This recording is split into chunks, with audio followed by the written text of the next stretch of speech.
Hey everyone, just know that you can use the promo code BROADS for $20 off of your SeatGeek's total purchase, so make sure you get yourself to a game.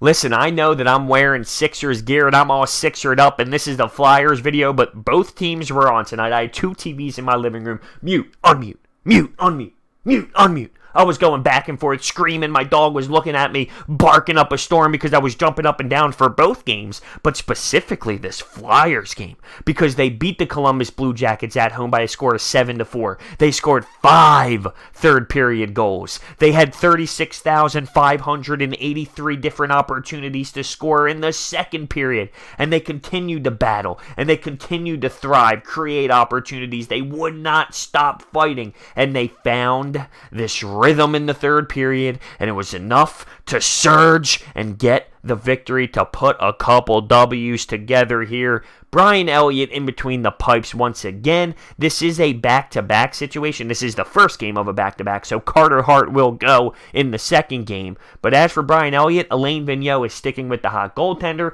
How did I think Brian Elliott played today in this game? He could have been sharper. He could have been sharper, but it wasn't the worst thing in the world. Couple flukes involved. Let's talk about it. It definitely was an unreal win, though. Last year's hockey team would not win this game. They would have fallen apart. Once the score was 4-2 in favor of the Columbus Blue Jackets, they would have hanged their heads. Their body language would have looked crushed. But no, not this year. Not Alain Vigneault squad. First period, the Flyers actually take the lead when Jake Voracek scores somewhat of a fluky goal. The netminder wasn't paying too much attention. Korpisalo was in a weird place. It wasn't smooth out of him. But you put pucks on net, and sometimes good things happen. 1-0 Flyers. The Blue Jackets get a fluky goal of their own, though, and this was insane. Boone shot the puck from behind the goal line. It hit off, I believe, Provorov's stick, then hits off Brian Elliott, who's hugging the post, hits off his back, and ends up going behind him. It was a weird goal. No one to blame there. And look, both squads scored some weird-ass goal. Whatever. You write it off as we're even. It's 1-1 going into the second period. Dubois takes the puck from the goal line. He kind of goes net front with the puck and buries it far side on Brian Elliott for the Blue Jackets to take a 2-1 lead.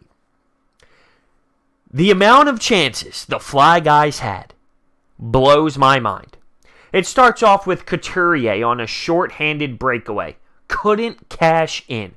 But on that same power play opportunity for the Blue Jackets, Niskanen gets out of the box and has a breakaway of his own.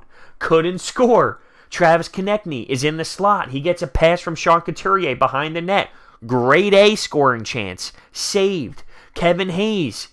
Saved. Farabee in the slot gets a nice pass from Raffl. Yes, Raffl back in the lineup after blocking that shot, which Alain Vigneault praised insanely and deservingly so. But Joel Farabee, but there was a penalty called on the play. The Flyers go to the power play, and JVR scores backdoor. Nice feed from Jake Voracek, I would say around the top of the circle, the face-off circle and zone. He goes across backdoor, and JVR almost kind of missed it. As he puts it in, it hits off his skate and goes in. Wasn't a kicking motion. So the Flyers tied the game up 2-2.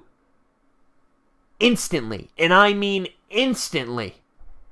Blue Jackets score. And this was a save that I thought Brian Elliott should have made. The initial shot, there was a rebound that I would like to see Brian Elliott control better. He definitely did not track it well. Now it's sitting in front of him. He's trying to use his stick to whack it to the corner. There's so much chaos net front. It ends up finding a Blue Jacket and goes in. I'm talking instantly, and it was very deflating at that time because the Flyers worked so damn hard, to just tie the game. I mean, I just listed you so many chances for the Flyers to tie the game. They couldn't. They finally do. Finally! And that happens. The test is not over because at the start of the third, I'm talking 2 minutes in, 4-2 Blue Jackets. What type of team are the Flyers? What type of team are they? You're down 4-2. You were involved in the game, absolutely. You controlled the game, I would say. I mean, you had your foot on the gas pedal on this Blue Jackets team, but you're down 4-2 and you're at home. How will you respond? How will you fight? Well, let me tell you. Shayne Gostisbehere gets a much-needed goal to cut the lead to 1. The score is now 4-3, and Ghost has not had the greatest season. All right, he just hasn't. He's in his own head. He's lost, but he needed this goal big time. You could tell by his celebration. He was very happy with himself, and it was a big-time goal for this squad. JVR, stick in the right place. He's sitting net front. He has his stick on the ice to show, put it here and I will redirect it. As Provorov is cutting down the wall, driving down the wall, he puts it in that area and JVR just redirects it in the net. And this is what I'm talking about with JVR. He is a goal scorer, but it's not the same type of goal scorer as Patrick Laine or Austin Matthews. He puts himself in positions, and from there, these great playmakers around him, they realize, let me get it to JVR. When he's playing on the third line with someone like Scott Lawton, I don't think he thrives as much as compared to, say, playing on the top line, because these better players realize what he's so good at and what he's capable of doing. And when he puts himself in these positions and when he puts his stick in the proper places, players like Claude Giroux, Provorov, Voracek, all these top players are capable of making him look better and giving him the puck in those moments. And speaking of Scott Lawton, he leaves the game because he got hit in the hand with the puck, and it didn't look good. He was grimacing, and he went off the ice instantly. He had a bag of ice on his hand, so hopefully he will be okay. I said the same thing about Raffle, and Raffle played the next game, so hopefully very similar circumstance with Scott Lawton. So, 4-4, and Kevin Hayes on a breakaway, shorthanded, cashes it in. He doesn't score initially on his deke, but he puts in the rebound, celebrates hard. The fans go wild. The Wells Fargo Center is so loud. It's so obnoxious. You can see the excitement of the Flyers squad. A short-handed breakaway goal for the game winner. From there, Raffle gets an empty netter to make it 6-4, and Travis Konecny on a late power play with a snipe. I mean, someone's got the twine flu, and that's Travis Konecny as he buries one top corner right under the bar. 7-4, 5 goals in the third period. It was a very beautiful game. It was a very great fight back out of the Philadelphia Flyers. JVR, 3 points.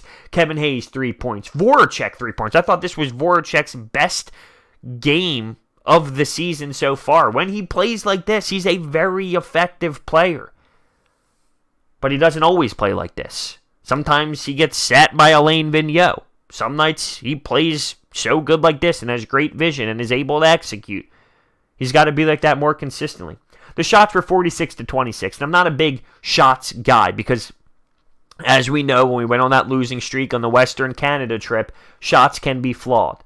But in this game, I thought the Flyers pretty much dominated the pace of play and had more chances, and really dialed up some good offensive plays, and their creativity was really good.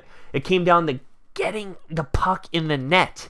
Because if we would have lost this game, and the Flyers were 4-1, I was already trying to process it in my head. What is this team? Yes, they're competing more. They don't look like last year's team under Dave Hackstall, but at the end of the day, they're a 500 hockey team. It's funny how the narrative changes with a win. Now the Flyers are 5-3-1. Now they're playing good hockey. They're moving the puck well. They have confidence. That's really what it comes down to. They're a confident team. They believe in each other. They believe in the system. They believe in the head coach.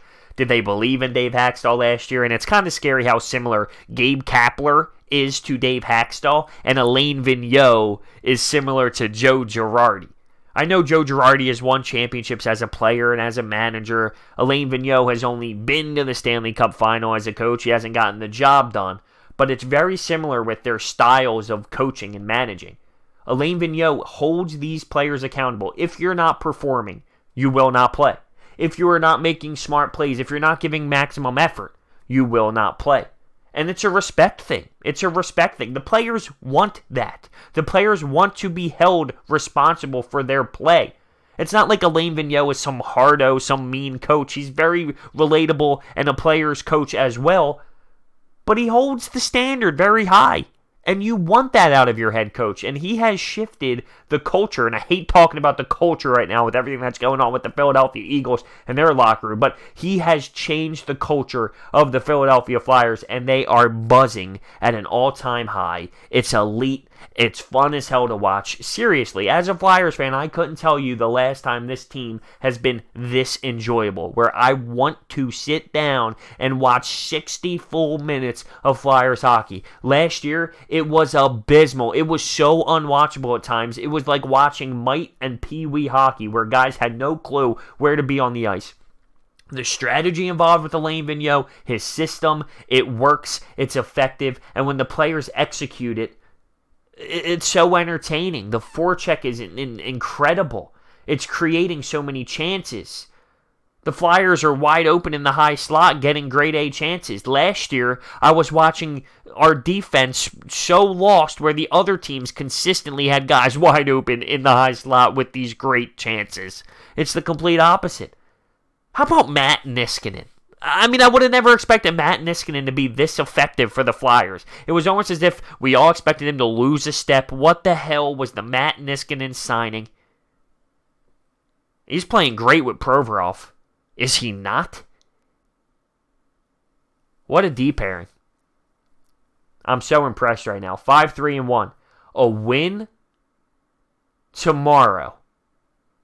Now we're talking. Now we are talking.